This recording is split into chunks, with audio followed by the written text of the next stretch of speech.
Hello everyone. In this section we're going to be covering the menu states in Corona using the Composer library. As of the making of this video, the Composer library is quite recent, so it might change quite significantly by the time you see this video, but we're going to cover it in the state that it is now. The most important thing to consider with using Composer, any sort of menu states, is that you need to keep a close eye on what images and items are being loaded and what's staying within your memory.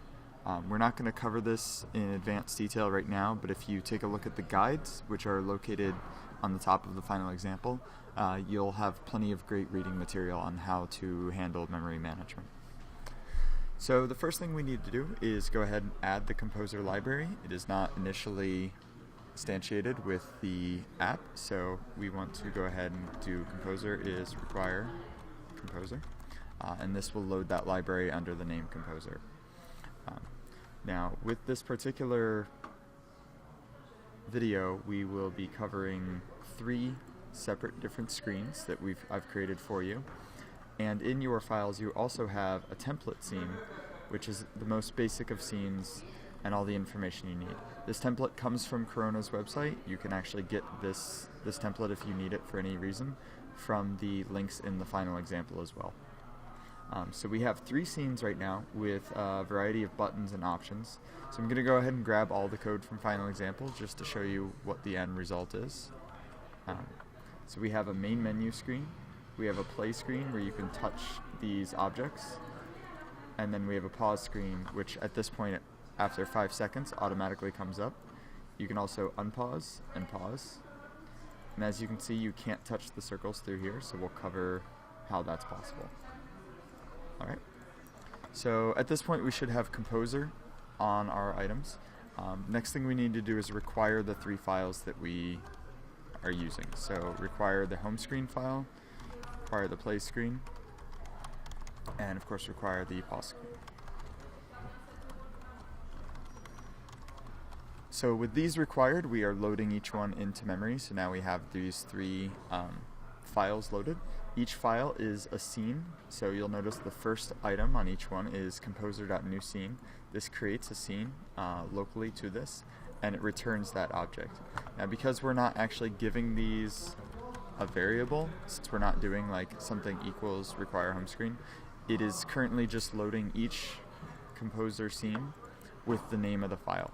So home screen will be named home screen as the file name, not as what we have in here. So this is for our own reference.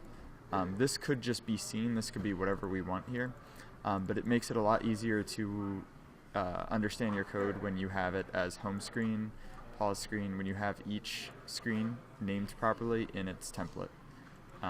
You'll see in the original template it's just scene, and I personally replace that with whatever the name of the scene is for reference sake. So now we're going to have a home screen, play screen, and pause screen scene created by loading each one of these using the names of the files. The next step we want to do is go ahead and send the Composer to a scene. So we're going to do Composer go to scene, and we're going to tell it to go to the home screen. So now we'll have, this is the home screen. So this is just a basic image that I've created for the background of the home screen. So whatever you'd want in your home screen, kind of your main menu, this is what you'd place. So at this point, next we want to look at, with home screen, how that's possible. So with every scene, you have a create, show, hide, and destroy event. We're mostly just going to be using create and show. We'll talk about hide as well, and we're not worried about destroy for this tutorial. So in the home screen, the first thing we do is we create our background image. So we're just creating a local display image, and then we're giving it an actual grouping. So every scene has a self.view. Internally, it has a view. The view is its display group, so using the display groups that we used in the earlier tutorials. So we're creating a local named version of it, local home screen group. So once we create this image, we actually insert it into this self.view through our locally named home screen group. So now we have this display image, this is the home screen, added to this scene. So now this is part of the scene. When the scene moves, when it's taken off screen, when anything happens to the scene, this image is brought along with it because it is a display group. The next thing we want to do is go ahead and change scenes so we can see the process of changing from one scene to another. So we need to create an options table, and this options table will have a series of effects and time. So the effect is how it transitions from one to another. So for now, let's do fade, and then the time is how long it takes for that transition. So let's do 2,000 seconds. Now we need to go ahead and tell the composer to change scenes. So we're going to say go to scene, we're going to do play screen, and then we're going to give it the options table we just created as the second variable. So you'll see here in the Corona libraries, go to scene, you give the name of the scene and then you give your options. So you can also pass variables on. We're not showing this right now, but if you create a params table, you can pass variables from one scene to another. So if you have local variables that will not be global objects, you can pass them this way. So go ahead and run this, and we should have the home screen fade to the play screen. And this is our play screen. Now our play screen is a little more complex. We're not going to worry about how all the systems work for this tutorial, but when we create the play screen, we create the pause button first using a widget, and then we're creating 8 circles. And each circle right now has a touch event to it, which makes it scale down when you press it. And then we run this function that moves the circles, and we create an infinite timer that causes the circles to move once they reach the end of their initial motion. So this is looping every 2,000 milliseconds.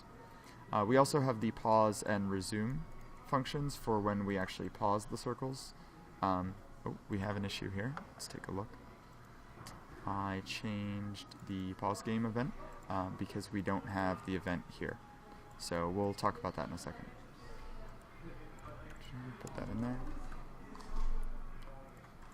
So now what happens when we pause? It runs this function, pauses the game, and in this pause game, when the pause screen is brought up, we use the show event, and it pauses circles, which runs the function here that actually pauses the circles. And then when the pause screen is removed, the resume circle function is run, which then makes the circles start moving again. And yet again, it's not working because we don't have this function in here. So let's go ahead and put that in there.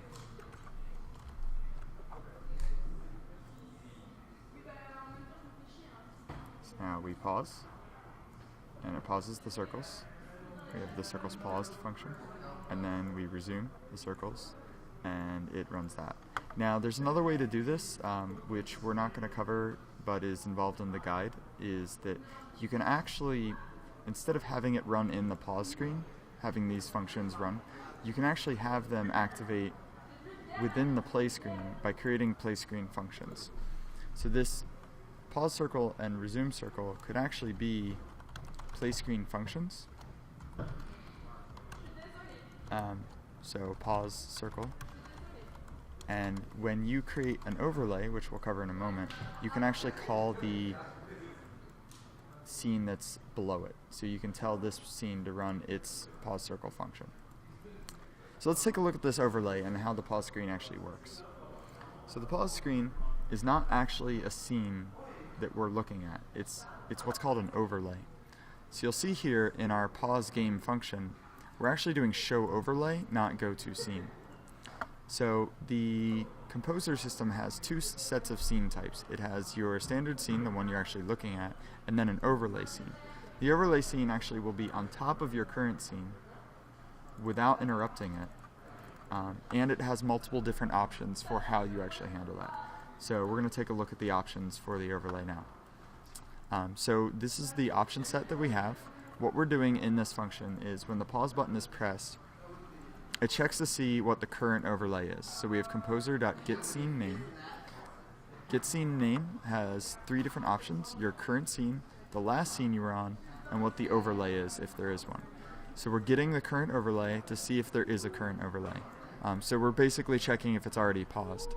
If it is already paused, we're not going to pause it again. Then we have our pause options.